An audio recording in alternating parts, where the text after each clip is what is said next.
Welcome back to Reminders with Renee. This week, as you know, is Thanksgiving. So what words come to your mind when you hear the word Thanksgiving? A lot of people, it's food or the football games or spending time with family. For you guys, it may be no school.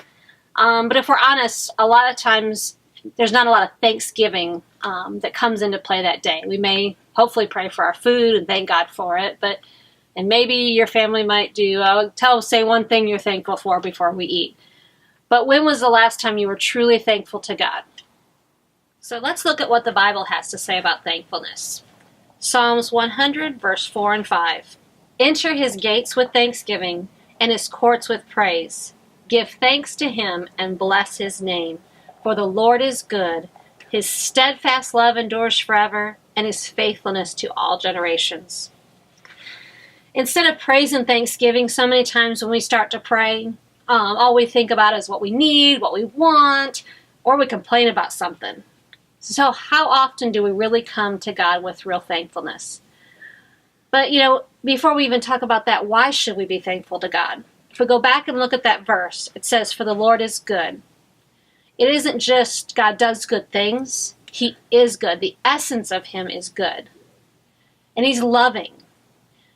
This is probably most clearly displayed in the gospel. When you think about what God did for us on the cross, for God so loved the world that he gave his son to die so that we could have an opportunity to live forever with him. And then the last one is God is faithful.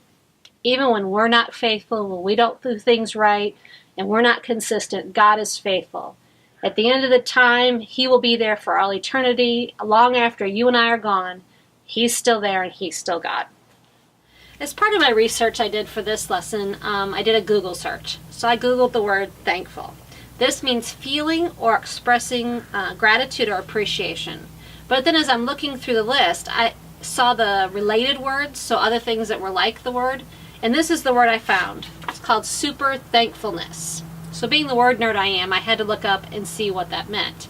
So if you take the prefix, which is the first part, super, that word super means above and beyond. So when you put that together with thankfulness, it means expressing gratitude and appreciation above and beyond what you normally would do. So that's my challenge for you this Thanksgiving season. This week, as you go throughout this week, as well as this holiday season, Christmas season, and throughout the year, is find ways to show super thankfulness.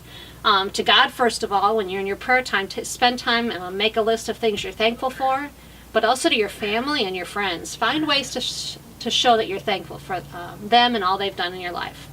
That's been Reminders with Renee. Hope to see you next time.